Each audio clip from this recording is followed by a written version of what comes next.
ദേവാനാം ച ഹൃഷീനാം ച ഗുരും കാഞ്ചനസന്നിഭം ബുദ്ധിഭൂതം ത്രിലോകേശം തം ഗുരും പ്രണമാമ്യഹം. അഹം പ്രണമാമി, ഞാൻ നമസ്കരിക്കുന്നു ആ ഗുരുവിനെ. ബുദ്ധിഭൂതം, ബുദ്ധിക്ക് കാരണഭൂതനായ, ത്രിലോകേശം, മൂന്ന് ലോകങ്ങളുടെയും ഈശ്വരനായ ആ സാക്ഷാൽ ബൃഹസ്പതിയെ, ദേവ ആചാര്യനായ വ്യാഴത്തിനെ ഞാൻ നമസ്കരിക്കുന്നു. പ്രിയമുള്ള പ്രേക്ഷകരെ, നാം ഇവിടെ ചർച്ച ചെയ്യുന്നു ചാരവശാൽ ഒരു വർഷമായി മിഥുനൻ രാശിയിൽ നിൽക്കുന്ന വ്യാഴം തൻ്റെ ഉച്ചക്ഷേത്രമായ കർക്കിടകത്തിലേക്ക് വരികയാണ്. വളരെയധികം പ്രതീക്ഷാ നിർഭരമായ ഒരു മാറ്റമായിരിക്കും ഈ ഒരു വർഷക്കാലം വ്യാഴത്തിൻ്റെ. കാരണം എന്താണ്? വ്യാഴം തൻ്റെ ശത്രുക്ഷേത്രത്തിൽ നിന്നും തന്നെ പരമോച്ചമായ കർക്കിടകൻ രാശിയിലേക്ക് വരികയാണ്. അത് വളരെയധികം മാറ്റങ്ങൾ ലോകത്തിന് തന്നെ ഉണ്ടാകും. കാരണം വ്യാഴം സമ്പത്തിൻ്റെ ഗ്രഹമാണ്. വ്യാഴം അതിനാൽ ലോകത്തിൻ്റെ സാമ്പത്തിക സ്ഥിതിയെ എപ്പോഴും പൂർണ്ണതയിലെത്തിക്കുവാനും അല്ലെങ്കിൽ നശിപ്പിക്കുവാനും അതിന് അങ്ങേയറ്റം ബുദ്ധിമുട്ടുണ്ടാക്കാനും വ്യാഴത്തിന് കഴിയും. ആ ഒരു ക്ലേശങ്ങളൊക്കെ കഴിഞ്ഞ് തൻ്റെ ഉച്ചരാശിയിലേക്ക് വ്യാഴം പ്രവേശിക്കുമ്പോൾ ഈ വ്യാഴം വളരെ അനുകൂലമായ ഒരു സ്ഥിതി ലോകത്തിൻ്റെ സാമ്പത്തിക ഘടനയിൽ തന്നെ ഉണ്ടാകും, ഒരു സംശയവുമില്ല. പ്രത്യേകിച്ച് വ്യാഴത്തിൻ്റെ ഉച്ചക്ഷേത്രം കർക്കിടകമാണ്. കർക്കിടകം 5 വ്യാഴത്തിന് അത്യുച്ചവും മകരം 5 അതിനീചവുമാകുന്നു. ഇവിടെ കർക്കിടകം ഒരു പ്രത്യേകത, കർക്കിടകം ഒരു ജലരാശിയാണ്. ജലാശയ നിർമ്മാണശീല, വെള്ളവുമായിട്ട് ബന്ധപ്പെടുന്ന, ജലവുമായി ബന്ധപ്പെടുന്ന അല്ലെങ്കിൽ ഓയിൽ, തൈലം ഇതുമായി ബന്ധപ്പെടുന്ന ദ്രാവക രൂപത്തിലുള്ള എല്ലാ വസ്തുക്കളുടെയും ഗമനാഗമം, യാത്ര, സഞ്ചാരം, അതിൻ്റെ ക്രയവിക്രയം ഇതൊക്കെ കർക്കിടക രാശി കൊണ്ടാണ് ചിന്തിക്കുക.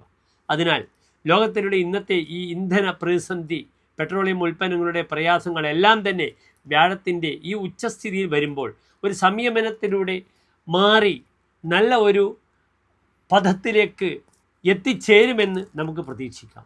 സർവേശ്വരാണം ധിഷണേസ്തി നിത്യം സാന്നിധ്യം അസ്മാത് ധിഷണേനുകൂലേ പ്രായോനുകൂല സകലാസ്യ ദേവാഹ തത് പ്രാതികൂല്യ സതി നാനുകൂലാഹ.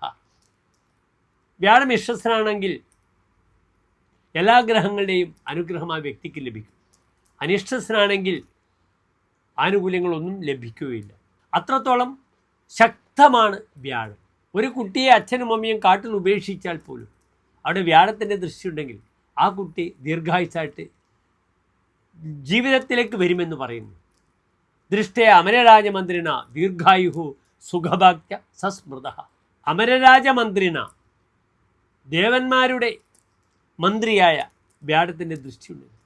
അത്രത്തോളം വ്യാഴത്തിൻ്റെ പ്രാധാന്യം ജ്യോതിശാസ്ത്രത്തിൽ പറയപ്പെട്ടിരിക്കുന്നു. ധീജിത് പുത്ര അംഗസൗഖ്യം വ്യാഴത്തിൻ്റെ കാരകധർമ്മങ്ങളാണ്. ധീ ബുദ്ധി, ചിത്ത് മനസ്സ്, പുത്ര അംഗസൗഖ്യങ്ങൾ, സന്താന ശ്രേയസ്, ശാരീരികമായ സുഖങ്ങളെല്ലാം തന്നെ. അതിനുമപ്പുറത്ത് ഞാൻ പറഞ്ഞു വ്യാഴം സമ്പത്തിൻ്റെ കാരകനാണ്. സമ്പത്തിനെ നിയന്ത്രിക്കുന്നു വ്യാഴം. അതിനാൽ സാമ്പത്തിക രംഗത്ത് ഈ കർക്കിടക മാസത്തിൽ വ്യാഴം വരുന്ന സമയം മുതൽ വരുന്ന ഒരു വർഷക്കാലം വളരെ അനുകൂലമായിരിക്കും. വ്യാഴം ഒരു രാശിയിൽ നിൽക്കുന്നത് ഒരു വർഷമാണ്. ഒരു വർഷം പൂർണ്ണമായും വ്യാഴം ഒരു രാശിയിൽ നിൽക്കുന്നു. ഏറ്റവും അധികം നിൽക്കുന്നത് ശനിയാണ് 2.5 വർഷം, പിന്നെ രാഹു കേതുക്കൾ 1.5 വർഷം, പിന്നെ വ്യാഴം 1 വർഷം പൂർണ്ണമായും. എപ്പോഴാണ് വ്യാഴം കർക്കിടക രാശിയിൽ പ്രവേശിക്കുന്നത്? എൻ്റെ പ്രിയമുള്ള പ്രേക്ഷകർ അറിയണം. വ്യാഴം 1201 ഇടവമാസം 18-ാം തീയതി, അതായത് 2026 ജൂൺ മാസം 2-ാം തീയതിയാണ് കർക്കിടകൻ രാശിയിൽ പ്രവേശിക്കുന്നത്. അവിടുന്ന് ഒരു വർഷക്കാലം. അതിനിടയിൽ വ്യാഴത്തിന് ആദിത്യനോട് വളരെ അടുക്കുമ്പോൾ മൗഢ്യമുണ്ടാകാം. അപ്രകാരം തന്നെ വ്യാഴം വക്രിയായിട്ട് സഞ്ചരിക്കാം, അതിചാരത്തിൽ സഞ്ചരിക്കാം. എങ്കിലും ഈ ഒരു വർഷക്കാലം ലോകം സുരക്ഷിതമായിരിക്കും. ഏതെല്ലാം രാശിക്കാർക്കാണ് ഈ വ്യാഴത്തിൻ്റെ മാറ്റം വളരെ അനുകൂലമായി വരിക? മേടം രാശിക്കാർക്ക് മിശ്രഫലത്തെ പ്രദാനം ചെയ്യും. ഇടവൻ രാശിക്കാർക്ക് വ്യാഴം അത്ര ശുഭമല്ല, 3-ാം ഭാവത്തിലാണ്. അത് അഷ്ടമാധിപത്യ ദോഷവുമുണ്ട്. ഇടവൻ രാശിക്കാർ ശ്രദ്ധിക്കണം. മിഥുന രാശിക്കാർക്ക് വ്യാഴം അങ്ങേയറ്റം അതിശക്തമായി 2-ാം ഭാവത്തിൽ നിൽക്കുന്നു. കർക്കിടകൻ രാശിക്കാർക്ക് ജന്മവ്യാഴമാണ്, ഭാഗ്യാധിപനാണ്. സമ്മിശ്ര ഫലം ഉണ്ടാകാം. പലപ്പോഴും ജന്മവ്യാഴം അത്ര ഗുണമല്ല. എങ്കിലും കഴിഞ്ഞ ഒരു വർഷം വ്യാഴം 12-ാം ഭാവത്തിലായിരുന്നു, വളരെ ദുർബലമായിരുന്നു. പലപ്പോഴും ജന്മവ്യാഴത്തിൽ അതിനേക്കാളും കുറച്ച് നന്മകളൊക്കെ ആകാം. അത് വിശദമായി ഓരോ രാശിക്കാരുടെ ഫലം നാം ചർച്ച ചെയ്യുന്നതാണ്. ചിങ്ങൻ രാശിക്കാർക്ക് വ്യാഴം ദുർബലമാണ്, 12-ലാണ്. കന്നി രാശിക്കാർക്ക് വ്യാഴം ഏറ്റവും നല്ലതാണ്, 11-ലാണ്. തുലാം രാശിക്കാർക്കും വ്യാഴം 10ാം ഭാവത്തിൽ നിൽക്കുന്നു, നല്ലതാണ്. മാനസിക പ്രയാസങ്ങളില്ലാതെ ശ്രദ്ധിക്കണമെന്ന് മാത്രം. വൃശ്ചികൻ രാശിക്കാർക്ക് ഏറ്റവും അനുകൂലമാണ്.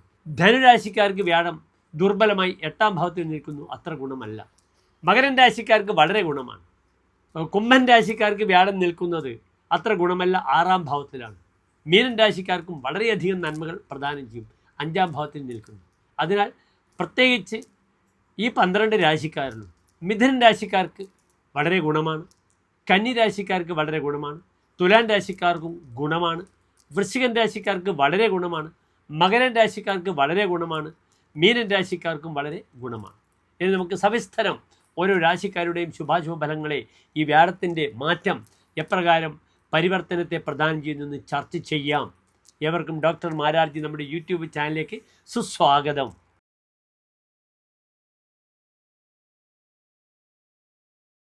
അവിട്ട നക്ഷത്രത്തിൻ്റെ അവസാനത്തെ 30 നാഴിക, ചതയം പുരുരുട്ടായി നക്ഷത്രത്തിൻ്റെ ആദ്യത്തെ 45 നാഴിക വരുന്ന 2.25 നക്ഷത്ര സമൂഹം. കുംഭൻ രാശിക്കാരെ സംബന്ധിച്ചോളം വ്യാഴത്തിന് 2 ഗ്രഹങ്ങളുടെ ആധിപത്യമാണ്. ഒന്ന്, ഈ വ്യാഴം അവരുടെ ലാഭാധിപനാണ്. മറ്റൊന്ന്, വ്യാഴം അവരുടെ ധനാധിപനാണ്, കുടുംബപതിയാണ്, വാക്പതിയാണ്, വിദ്യാപതിയാണ്. ഇവിടെ 2ാം ഭാവത്തിലേക്ക് വ്യാഴത്തിൻ്റെ വിശേഷ ദൃഷ്ടിയുണ്ട്. വ്യാഴത്തിന് 5നും 9നും വിശേഷ ദൃഷ്ടിയാണ്, 7ാം ഭാവത്തിനെ പോലെ തന്നെ. അതിനാൽ ഈ 2ാം ഭാവത്തിലേക്ക് വ്യാഴത്തിൻ്റെ ദൃഷ്ടി വരുമ്പോൾ ധനാഗമ മാർഗങ്ങൾ ഉണ്ടാകാം. പക്ഷേ ആ ധനം പലപ്പോഴും നഷ്ടപ്പെട്ടു പോകും. വാക്ക് വരാം, ആ വാക്ക് ഉപകരിക്കാൻ കഴിയില്ല. വിത്തം, കുടുംബത്തിൽ സമാധാനം കുറയും, കുടുംബ ബന്ധം ഉണ്ടാകും, അവിടെ സമാധാനമുണ്ടാകും. പലപ്പോഴും ഉറക്കക്കുറവ് വരും, മാനസികമായ അസ്വസ്ഥതകൾ ധാരാളം ബുദ്ധിമുട്ടിപ്പിക്കും കുംഭൻ രാശിക്കാരെ. അത് ലാഭാധിപനാണ്, നിൽക്കുന്നത് 6ാം ഭാവത്തിലാണ്. വളരെയധികം ക്ലേശങ്ങൾ ഉണ്ടാകും 6ാം ഭാവത്തിൽ നിൽക്കുന്ന വ്യാഴം. അശത്രുഹു എന്നാണ് 6ലെ വ്യാഴത്തിന് ഫലം പറഞ്ഞിരിക്കുന്നത്. നാസ്തി ശത്രുഹു യസ്യ സഹ, ശത്രുക്കളില്ലാത്തൊരവസ്ഥ വരും. ശത്രുക്കളെ ജയിക്കും 6ലെ വ്യാഴം. അതിനാൽ ശത്രുജയത്തിന് ഈ വ്യാഴം നല്ലതായിരിക്കാം. അമ്മയ്ക്ക് രോഗം കൊണ്ട് വളരെയധികം ബുദ്ധിമുട്ടുകൾ വരുമെന്നാണ് ചമത്കാര ചിന്താമണിയിൽ പറഞ്ഞിരിക്കുന്നത്. രുചാർത്ഥോ ജനന്യാഹ രുച സംഭവേഹോ, രുചാർത്ഥ രുചേനാർത്ഥ ഭവതി, രോഗത്താൽ ഇയാൾ ബുദ്ധിമുട്ടും. അപ്പോൾ വ്യാഴം ഉണ്ടാക്കുകയാണ് ശരീരത്തിന് മുഴകൾ, കുരുക്കൾ, രോഗങ്ങൾ, കഫജന്യമായ രോഗം, ഇയർ നോസ് ത്രോട്ട്, ഇതുമായി ബന്ധപ്പെടുന്ന രോഗങ്ങൾ, ഇതൊക്കെ വ്യാഴം ഉണ്ടാക്കുന്ന രോഗമാണ്. അന്തർജ്വരം, ഉൾപ്പനി, ഗുന്മ, അന്തർജ്വര, ശോകമോഹ, കഫജ, കഫജന്യമായ രോഗങ്ങൾ, മോഹഭംഗങ്ങൾ ഉണ്ടാകുക, ദുഃഖമുണ്ടാകുക, ശ്രോത്രാത്തി മേഘാമയാൻ, പ്രമേഹ രോഗമുണ്ടാകും, ഇയർ നോസ് ത്രോട്ടിൻ്റെ രോഗങ്ങളുണ്ടാകും. അതിനാൽ വളരെയധികം ജാഗ്രത പാലിക്കണം ഈ വ്യാഴത്തിന്. ജനന്യാഹ രുച സംഭവിക്കും, തൻ്റെ മാതാവിന് രോഗം വരും. രിപോ വാഗ്പദോ ശത്രുഹന്ത്രത്വമേതി, 6ലെ വ്യാഴം ശത്രുക്കളെ നശിപ്പിക്കുമെന്ന് ഫലം പറഞ്ഞിട്ടുണ്ട്. പക്ഷെ ഇവിടെ 7ര ശനിയും ദുർബലമായ 6ലെ വ്യാഴവും ശത്രുക്കളെ, ധാരാളം ശത്രുക്കളെ സൃഷ്ടിക്കപ്പെടും. വളരെ ശ്രദ്ധിക്കണം. ഏറ്റവും ശ്രദ്ധിക്കുന്നത് തന്നെ വാക്കാണ്. വാവിട്ട വാക്കും കൈവിട്ട ആയുധവും തിരിച്ചെടുക്കാൻ പറ്റില്ല എന്ന് കുംഭൻ രാശിക്കാർ മനസ്സിലാക്കണം. വാവിട്ട വാക്ക്, നാവിലാണ് ഐശ്വര്യം, ലക്ഷ്മിത്വം നാവിലാണ്. അത് നഷ്ടപ്പെട്ടാൽ എല്ലാം നഷ്ടപ്പെട്ടു പോകുമെന്ന് പ്രത്യേകിച്ച് അറിയുക. ബലാദുദ്ധത കോരണേ തസ്യ ജേത മഹിഷ്യാദി ശർമ്മ നദത് മാതുരാണ്.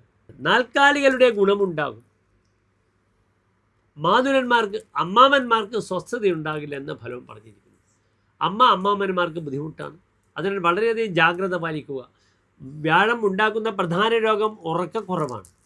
നേരത്തെ കിടക്കാൻ ശ്രമിക്കുക, അല്ലെങ്കിൽ ചിന്തിച്ചാൽ പലപ്പോഴും വലിയ ബുദ്ധിമുട്ടുകൾ വരും. ധനം വരും, പലപ്പോഴും നഷ്ടപ്പെട്ടു പോകും. വളരെ നന്നായി പ്രാർത്ഥിച്ച് മുന്നോട്ട് നീങ്ങുക കുംഭൻ രാശിക്കാർ. ഞാൻ പലപ്പോഴും കുംഭൻ രാശിക്കാരെ ഏറ്റവും പ്രോത്സാഹിപ്പിക്കുന്ന ഒരു വ്യക്തിയാണ്. ഇപ്പോൾ നമ്മുടെ വി.ഡി. സതീശൻ, അദ്ദേഹം മുഖ്യമന്ത്രിയാണ്, ചതയം നക്ഷത്രമാണ് അദ്ദേഹം ഈ ഒരു വർഷം ഏറ്റവും പ്രതിസന്ധികളിലേക്ക് പോകുന്ന വർഷമായിരിക്കും. അനുഭവിച്ചേ മതിയാവുകയുള്ളൂ. ഗ്രഹങ്ങൾ ശരിക്കും നമ്മെ പരീക്ഷിക്കും. പ്രത്യേകിച്ച് മുഖ്യമന്ത്രിയാണ്. നാവിൽ നിന്ന് വരുന്ന വാക്കുകൾക്ക് ഇനിയെ കൊണ്ടൊരു വർഷം വലിയ ബുദ്ധിമുട്ടുകളുണ്ടാകും. അദ്ദേഹം ഇലക്ഷൻ ജയിച്ചതൊക്കെ ചതയം നക്ഷത്രമായി 5ൽ വ്യാഴം നിൽക്കുമ്പോഴാണ്. ഈ 6ലെ വ്യാഴം ശരിക്കും ഒരു വർഷത്തെ അദ്ദേഹത്തിന് സ്ക്വീസ് ചെയ്യും. ഏതായാലും നമുക്ക് പുതിയ മുഖ്യമന്ത്രിക്ക് ആശംസകൾ അറിയിക്കാം. അദ്ദേഹത്തിൻ്റെ രാശിയാണ്. എല്ലാം അനുകൂലമായി വരട്ടെ എന്ന് പ്രാർത്ഥിക്കുന്നു. നന്ദി, നമസ്തേ.